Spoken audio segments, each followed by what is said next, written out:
Merci Daniel. Alors c'est vrai que c'est une soirée un peu spéciale pour Xavier et moi qui sommes à l'origine de la chaire Altergouvernance, puisque on clôture nos travaux.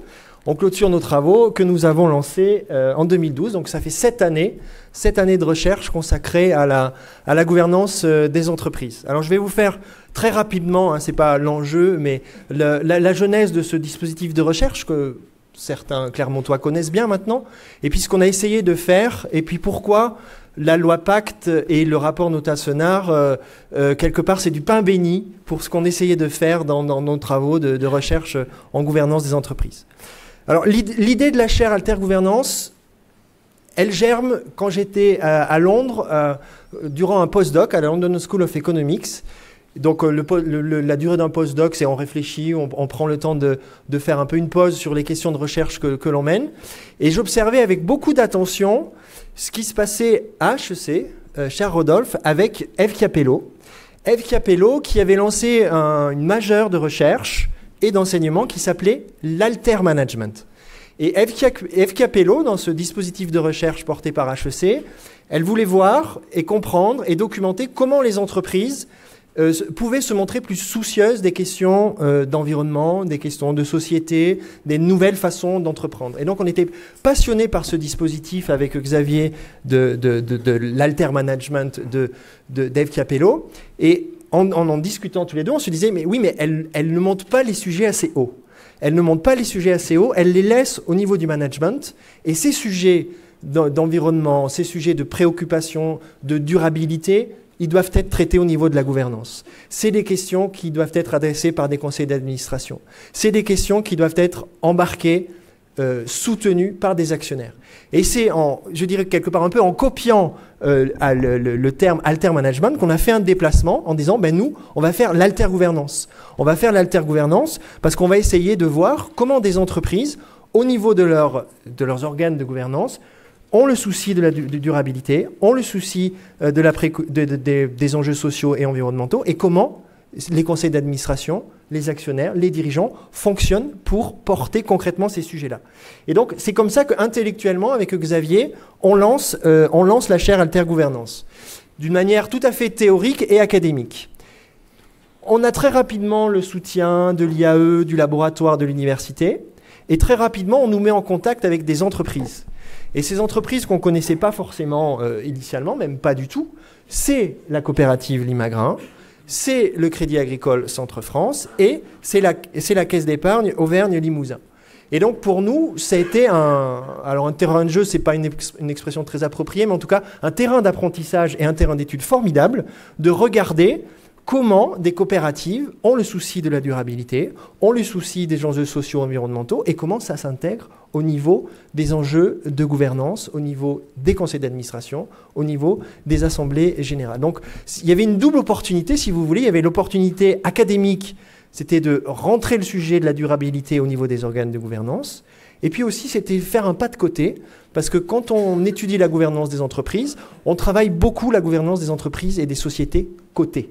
Et on travaille peu, et tu l'as rappelé, Daniel, ces entreprises-là, elles ont un rôle majeur dans l'économie, et on les étudie très peu d'un point de vue de la gouvernance. Donc pour nous, c'était une très belle opportunité d'intégrer les enjeux de durabilité pour comprendre la gouvernance, et puis aussi de s'intéresser à des structures qui sont sous-étudiées, en tout cas en management, qui sont sous-étudiées en matière de gouvernance. Donc c'est comme ça qu'on est rentré en contact avec Limagrin, c'est comme ça qu'on est rentré en contact avec le Crédit Agricole et la Caisse d'épargne.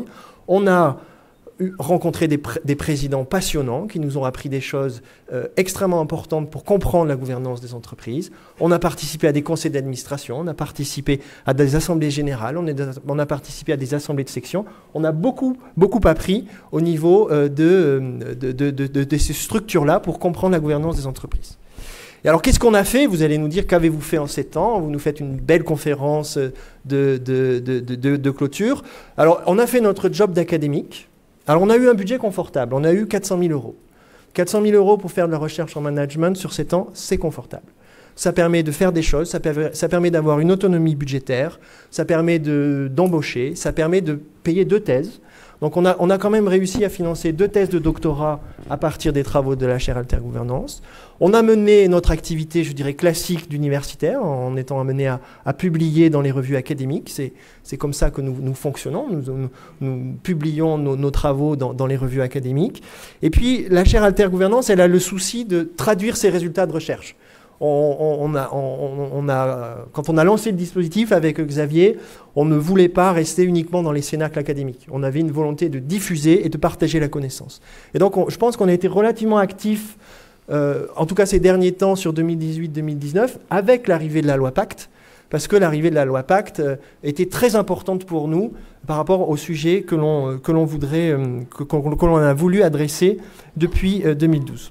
Et alors, je voudrais revenir plus spécifiquement sur ce point de la loi Pacte et du rapport Notat-Senard, parce que c'est vrai que, quelque part, j'évoquais, quand je commençais mon propos, c'était du pain béni, parce que Jean-Dominique Senard et Nicole Notat, quelque part, ils sont allés beaucoup plus loin que ce que nous-mêmes, nous espérions, en tant qu'académiques, sur les propositions très concrètes que l'on pouvait faire pour réformer la gouvernance des entreprises. Alors, l'année 2018-2019, avec mes collègues universitaires qui sont présents, c'est 2 années passionnantes, qui a commencé par une proposition de loi du groupe socialiste sur la nouvelle entreprise, des propositions aussi très ambitieuses, bien travaillées avec l'appui donc du Collège des Bernardins et de l'École des Mines. Donc on a eu l'amorçage du débat avec la proposition socialiste. On a eu aussi un très beau travail de la part du Club des juristes, dans lequel je crois que tu étais, Rodolphe, un rapport très didactique, très pédagogique, avec également des propositions très ambitieuses pour réformer la gouvernance des entreprises. Et puis le rapport Notat-Senard, qui vient, je dirais, apporter, d'abord trancher des controverses, apporter des contributions très précises, qui a eu la capacité de travailler avec le législateur et de traduire ces propositions ambitieuses dans la loi Pacte. Et cette loi Pacte, alors la loi Pacte est un monument, on ne va pas s'attarder sur toutes les dispositions de la loi Pacte. Dans la loi Pacte, il y a tout un chapitre 61, un article 61, qui revient explicitement sur les transformations et sur la mutation de la gouvernance des entreprises. On a touché au Code civil, on a touché au Code du commerce, on repense la participation des salariés, on voit apparaître de nouvelles formes de gouvernance avec les fondations actionnaires. Bref, je dirais que vous avez achevé le combat théorique de la chaire Altergouvernance avec le rapport Notat-Senard, parce que c'était les valeurs que l'on portait d'un point de vue universitaire et académique, le souci de la durabilité, le souci d'intégrer durablement les préoccupations sociales et environnementales au niveau de la gouvernance. C'est ce qu'on a voulu faire quand on a lancé la chaire Altergouvernance en 2012. Et de manière inespérée, on ne pensait pas vivre ça de manière, j'allais dire, si jeune dans notre carrière. On est encore un peu jeune avec Xavier. Ça arrivait assez tôt. On pensait que c'était un combat qui allait durer plus longtemps. Et puis les choses se sont précipitées. Et on a maintenant voté cette loi Pacte qui a une capacité à moderniser, réformer et responsabiliser la gouvernance des entreprises. Donc c'est pour ça qu'on est très heureux, Monsieur Senard, vous comprenez, de vous avoir ce soir en tant que grand témoin pour cette clôture de la chaire Altergouvernance, parce qu'on a partagé votre combat, on a essayé de le relayer dans la presse, dans certains articles, pour appuyer les différentes propositions que vous avez pu faire. Donc vous êtes, je dirais, le conférencier de choix, et ça ne pouvait être que vous pour clôturer la chaire Altergouvernance. Et donc on a aussi alors je vais vous expliquer ce qui va se passer maintenant par rapport à ce moment de clôture de la chaire. Je vous propose de revenir sur la genèse de la loi Pacte, pourquoi on en est du rapport Notat-Senard et puis de la loi Pacte.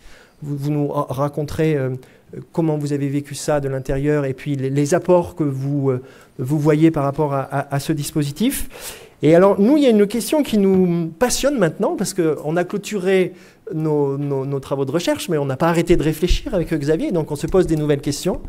Et on se dit, mais que vont faire les actionnaires maintenant ? Que vont faire les actionnaires des grandes sociétés cotées ? Est-ce qu'ils vont acheter la notion de raison d'être ? Est-ce qu'ils vont la voter en Assemblée générale ? Est-ce que les proxy advisors vont comprendre ce qui se fait ? Est-ce que Larry Fink, le patron de BlackRock, va continuer à envoyer des lettres dans les entreprises qu'il détient pour dire voilà ce qu'il faudrait faire ? Ou est-ce qu'il va se déplacer dans les conseils, dans les assemblées générales et puis aider et accompagner durablement les entreprises ? Donc vous ouvrez aussi, vous clôturez quelque chose, mais vous ouvrez aussi de nouveaux débats qui vont être passionnants autour de la relation actionnaire entreprise. Donc on va avoir votre témoignage et puis on a la chance d'avoir 3 collègues universitaires qui vont réagir chacun à leur tour. Ils ont été choisis parce qu'ils sont bons, parce ils connaissent le sujet, et ils ont été choisis aussi parce qu'ils sont de disciplines différentes. Donc vous avez Rodolphe Durand qui est professeur de stratégie, donc il va peut-être vous interroger et dialoguer avec vous sur les enjeux de stratégie liés notamment avec la notion de raison d'être. Vous aurez ensuite Bruno Dondero qui est professeur de droit, lui va être plus bien évidemment sur les aspects législatifs, et puis Jean-Florent Rérol qui lui sera le financier et qui va essayer de voir comment ces actionnaires demain vont pouvoir se conforter. Donc c'est un moment de convivialité, d'échange, de dialogue pour faire grandir notre compréhension, notre connaissance des enjeux liés à la gouvernance des entreprises. Bonne soirée à tous.